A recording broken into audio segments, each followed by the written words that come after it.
قرآن پاک کی 7 منزلیں ہیں. یہ حضور کے زمانے میں جب قرآن جمع کیا نا تو 7 منزلوں پر اس کو جمع کر دیا کہ قراتیں بھی 7 منزلیں بھی 7، تاکہ انسان اگر چاہے تو روزانہ ایک منزل پڑھ لے. ورنہ کوئی پابندی ضروری نہیں، یہ آسانی کی. جیسے تم نے سپارے بنا دیے ہیں، اب یہ سپارے حضور کے زمانے میں تو نہیں تھے.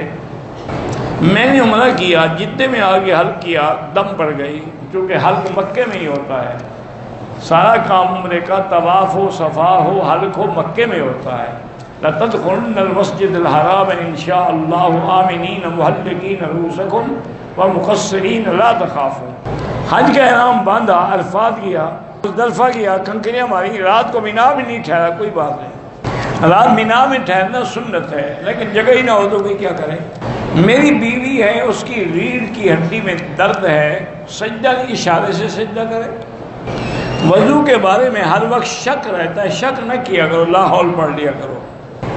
جاب کے نوکری کے لیے پریشانی ہے، 2 رکعت نماز پڑھ کے اللہ سے دعا مانگا. بالکل یہ صحیح حدیث ہے کہ حضور پاک جب آتے تھے صحابہ اٹھنے کی کوشش کرتے، حضور بنا فرماتے تھے. اس لیے علماء نے لکھا ہے کہ حضور کو یہ بات پسند نہیں تھی. ویسے اٹھنا جائز بھی ہے، لیکن یہ تعلیم تھی امت کے لیے. اٹھنا حضور بی بی فاطمہ کے لیے کھڑے ہوتے تھے، بی بی فاطمہ حضور کے لیے کھڑی ہو جاتی تھی، حضرت جعفر کے لیے حضور کھڑے ہوئے ہیں. تو یہ کوئی بنا نہیں ہے، لیکن آداب یہی ہیں کہ آدمی ان چیزوں سے بچے، کیونکہ اگلا تکبر میں پڑ جاتا ہے. ماں باپ کے چہرے کو دیکھنے پر ثواب رحمت ہوتی ہے، یہ نہیں کہ عمرے کا ثواب ملتا ہے. اگر ایسی بات ہوتی تو پھر اپنے ملک میں صرف ماں باپ کا چہرہ دیکھتے رہو، عمرے پہ آنے کی کیا ضرورت ہے؟ خام کا 1.5 لاکھ بھی خرچ کرو اور ثواب بھی وہی ملے. یہ لوگ بناتے ہیں. ویسے بعض علماء نے لکھا ہے، لیکن وہ بھی حدیث صحیح نہیں ہے، ضعیف ہے، کہ کعبے پہ نظر پڑے تو رحمت ہوتی ہے، قرآن پہ نظر پڑے تو رحمت ہوتی ہے، والدین کے منہ پہ نظر پڑے تو رحمت ہوتی ہے. میری بیوی آپ کا درس سنتی ہے لیکن میری بات نہیں مانتی، اللہ ہی جانے. تو بابا اس دور میں یہ فتنہ عام ہو گیا ہے، شریف لوگ بڑے پریشان الجھے ہوئے. بس اس کا علاج بھی یہی ہے کہ دعا کیا کرو 2 رکعت پڑھ کے کہ اللہ گھر والوں کو، بچوں کو، سب کو ہدایت دے. اللہم الف بین قلوبنا واصلح ذات بیننا واہدنا سبل السلام.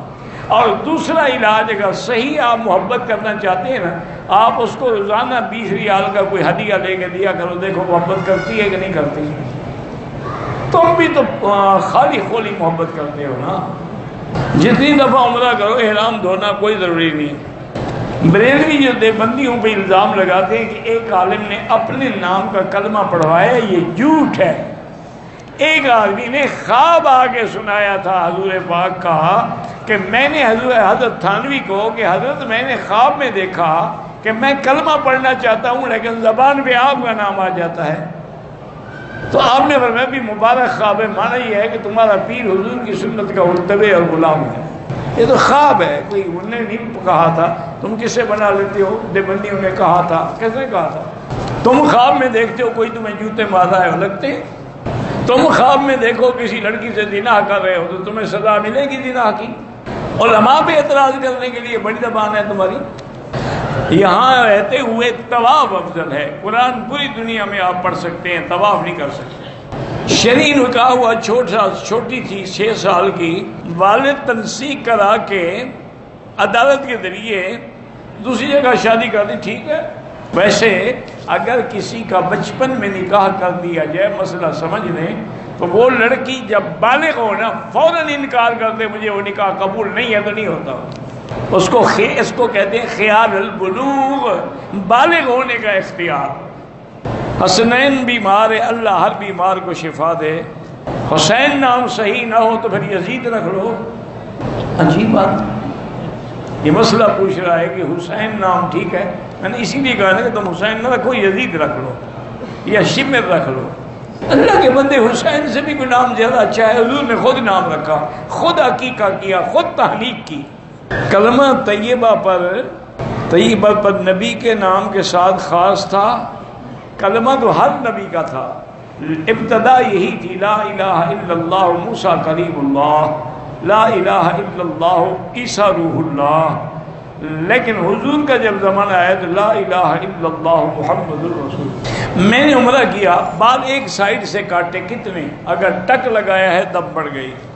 اولاد نہیں ہے تو اللہ سے خود دعا کرو، رب لا تذرنی فردا وانت خیر الوارثین۔ کافی دوست عمرے اور حج کے اور خراب ہو جاتے ہیں، اللہ ہدایت دے۔ جب آدمی کو یہاں سے ٹھکرا دیا جائے تو اس نے خراب ہی ہونا ہے نا۔ عمرہ اور حج مقبول ہوگا تو ٹھیک ہوگا۔ یمنیوں کو دیکھا ہے وہ ٹڈے کھاتے ہیں، ٹھیک ہے کوئی بات نہیں، ٹڈے حلال ہیں، مکڑی جس کو کہتے ہو نا، مکڑی یا ٹڈی دل وہ حلال ہے۔ جمعہ کو مبارک کہنا صحیح، بالکل صحیح ہے، برکت والا دن ہے۔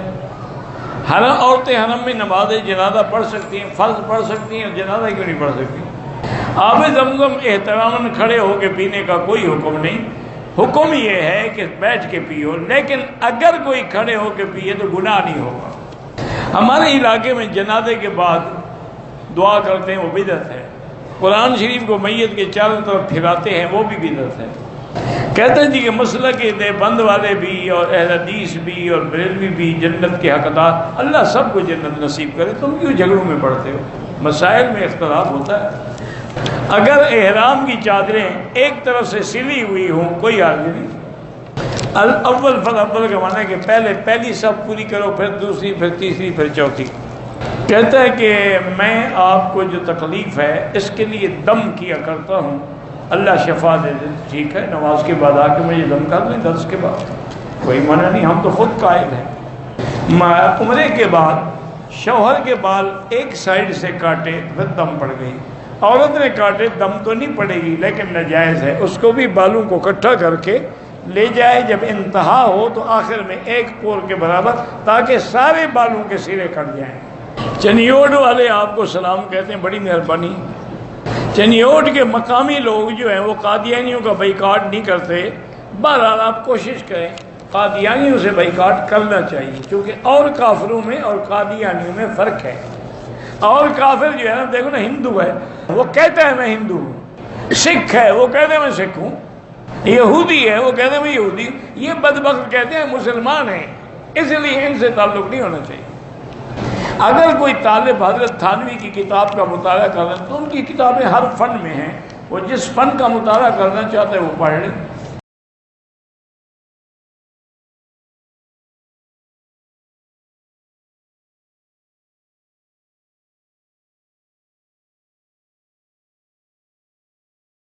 میرا شوہر جو ہے وہ نشہ بھی کرتا ہے اور 3 مہینے سے مجھے خرچہ بھی نہیں دیتا، تو اب اس کا حل یہی ہے، آپ مقدمہ کریں اس کے خلاف نفقے کا، پھر وہ دے گا، سب ٹھیک بھی ہو جائے گا، اور تو کوئی حل نہیں۔ اور آپ اللہ سے دعا بھی مانگتی ہیں، اللہ اس کو ہدایت دیتے تو قادر ہے۔